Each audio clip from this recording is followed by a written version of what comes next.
तो दोस्तों हम स्टार्ट करते हैं आगे का वीडियो। पिछली वीडियो में पढ़ा था हमने विभिन्न देशों या राज्यों की तुलना कैसे की जाए। अब आगे पढ़ते हैं इससे। यदि विकास का अर्थ अलग अलग हो सकता है तो फिर कुछ देशों को विकसित और कुछ देशों को अविकसित क्यों कहा जाता है। इससे पहले हम इस प्रश्न के बारे में सोचें। आओ एक अन्य प्रश्न पर चर्चा करें। जब हम अलग अलग चीज़ों की तुलना करते हैं तो उनमें समानताएं और भिन्नताएं दोनों हो सकती हैं। यह प्राय उन पहलुओं पर निर्भर करता है जिनकी हम तुलना करते हैं। जिनकी हम तुलना करते हैं, जो समानताएं भिन्नताएं होती हैं जिस उनकी हम अलग प्राय उन पहलुओं की निर्भर करता है और उनकी हम तुलना करते हैं। अब आगे पढ़ते हैं। कक्षा कक्षा में छात्रों को देखते हुए हम उनकी तुलना किस आधार पर करते हैं। उनमें ऊंचाई, स्वास्थ्य, प्रतिभा और रुचि के अनुसार अंतर है। हो सकता है सबसे स्वस्थ छात्र सबसे पढ़ाकू ना हो, सबसे बुद्धिमान छात्र हो सकता है मित्रता का व्यवहार ना रखता हो। तो हम विद्यार्थियों की तुलना कैसे करते हैं। हम जो मापदंड कर प्रयोग करेंगे वह तुलना के उद्देश्य पर निर्भर करेगा। खेलकूद टीम, वाद विवाद टीम, संगीत टीम अथवा पिकनिक के लिए टीम सबको चुनने के अलग अलग ढंग होते हैं। फिर भी अगर हमें किसी उद्देश्य से कक्षा के विद्यार्थियों के सर्वांगीण विकास के बारे में मानक चाहिए तो हम उसका चुनाव कैसे करेंगे। सामान्यतया हम व्यक्तियों की एक अथवा दो महत्वपूर्ण विशेषताएं लेकर उनके आधार पर तुलना करते हैं। तुलना के लिए कौन सी महत्वपूर्ण विशेषताएं चुनी जाएं, इस पर अलग अलग मत हो सकते हैं। छात्रों को मित्रतापूर्ण व्यवहार और सहयोग भावना, उनकी रचनात्मक या उनके द्वारा प्राप्त किए गए अंक, यही बात विकास पर भी लागू होती है। तो ये रचनात्मक या उनके प्रयास द्वारा प्राप्त किए हुए अंक, यही बात विकास पर भी लागू होती है। देश की तुलना करने के लिए उनकी आय सबसे महत्वपूर्ण विशिष्टता समझी जाती है।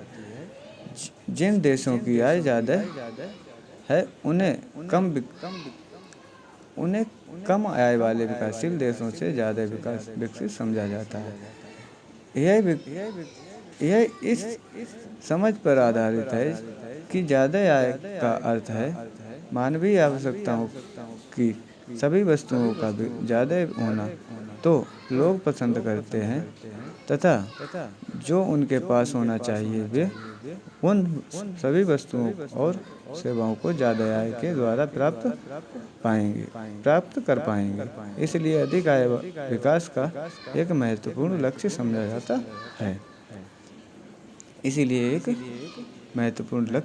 जाता है। अब एक देश की आय क्या है।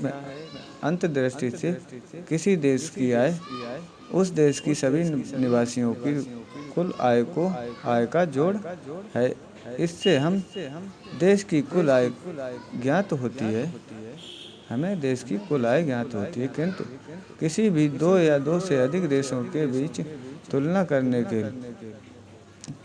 में हमें यह ज्ञात नहीं होगा कि औसत व्यक्ति क्या कमा सकता है। क्या एक देश के लोग दूसरे देश के लोगों से बेहतर जीवन व्यतीत कर रहे हैं। इसलिए हम औसत आय की तुलना करते हैं, जो कि देश की कुल आय को कुल जनसंख्या से भाग देकर निकाली जाती है। औसत आय को प्रति व्यक्ति आय के नाम से भी जाना जाता है। विश्व बैंक की विश्व विकास रिपोर्ट सन 2006 के अनुसार देशों का वर्गीकरण करने में इस मापदंड का इस्तेमाल किया गया है। वे देश जिनकी सन 2004 में प्रति व्यक्ति आय 4,53,000 रुपये प्रति वर्ष या उससे ज़्यादा है, उसे अमीर देश और वे देश उनकी प्रति व्यक्ति आय 37,000 रुपये प्रति वर्ष है, उन्हें गरीब अमीर देश कहा जाता है और जिनकी 37,000 प्रति वर्ष आय है उन्हें गरीब देश कहा जाता है। जैसे कि हर वर्ष जो 5 वर्ष बाद या जो जनसंख्या वृद्धि के लिए जनगणना की जाती है, गांव-गांव में जनगणना की जाती है, जो तो उसी हिसाब से हमारे सारी जनसंख्या रिपोर्ट से विकास बैंक जो विश्व बैंक है वो जनसंख्या से भाग देती है, औसत भाग देती है, उसी से जो हमारा मापदंड है वो निकाला जाता है, हमारी प्रति व्यक्ति आय कितनी है प्रति वर्ष की। अब आगे पढ़ते हैं, देखते हैं आगे क्या लिखा है। अब आगे पेज पर लिखते हैं आगे क्या लिखा है। आगे लिखा है कि अथवा उससे कम है उन्हें भिन्न, यानी कि 37,000 से कम है तो उन्हें भिन्न आय वाले देश या गरीब देश कहा जाता गया है। भारत निम्न आय वर्ग के देशों में आता है क्योंकि उसकी प्रति व्यक्ति आय 2004 से सिर्फ 28,000 रुपये प्रति वर्ष थी। समृद्ध देशों जिनमें मध्य पूर्व के देश एवं कुछ अन्य छोटे देश शामिल नहीं हैं को प्राय विकसित देश कहा जाता है। औसत आय और प्रति व्यक्ति आय, हालांकि जो ब्रैकेट में दिया हुआ है इसको देखते हैं। हालांकि औसत आय तुलना के लिए उपयोगी है, फिर भी यह समानताएं छुपा देती हैं। उदाहरणार्थ दो देश और देश का और खा पर गौर करते हैं। सरलता के लिए अब हम मानते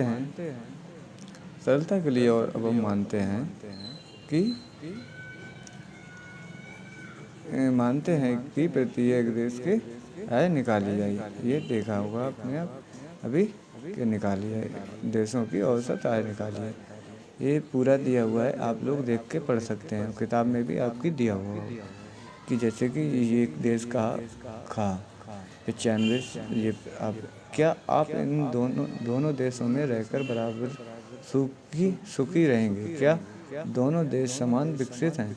शायद हम में से कुछ लोग देश खा से रहना पसंद करेंगे यदि हमें यह विश्वास हो कि हम उस देश के 5वें नागरिक होंगे, किंतु यदि हमारी नागरिकता संख्या लॉटरी के द्वारा निश्चित होगी तो शायद हम में से अधिकार लोग देश का में रहना पसंद करेंगे।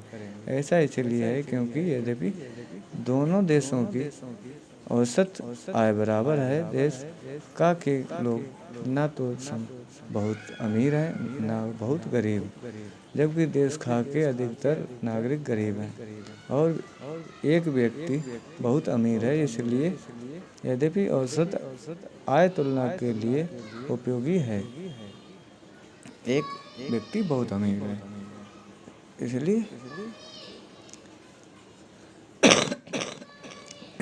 इसलिए यद्यपि और औसत आय तुलना के लिए उपयोगी है, किंतु इससे यह पता नहीं चलता है कि यह आय लोगों में किस प्रकार वितरित है।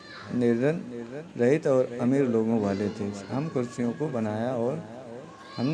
बनाया और उनका उपयोग करते हैं अमीर लोग, ये आपने देखा। आओ इन तथ्यों पर गौर करें।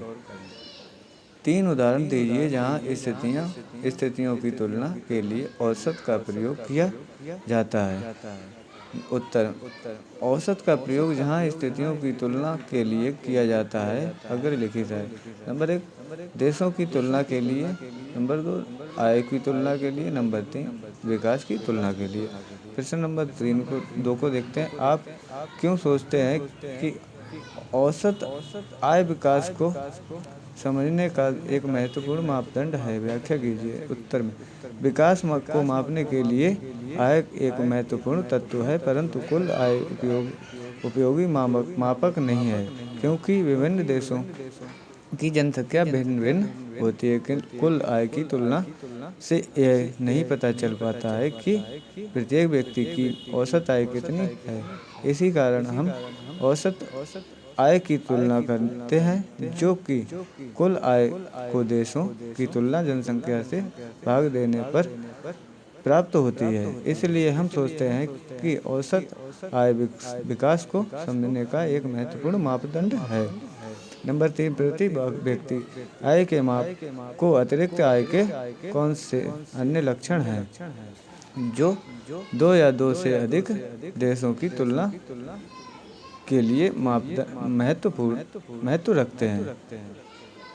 उत्तर कुल आय तथा स्वास्थ्य संबंधी या अन्य नागरिक सुविधाएं आय के अन्य लक्ष्य हैं जो 2 या 2 से अधिक देशों की तुलना के लिए महत्व रखते हैं।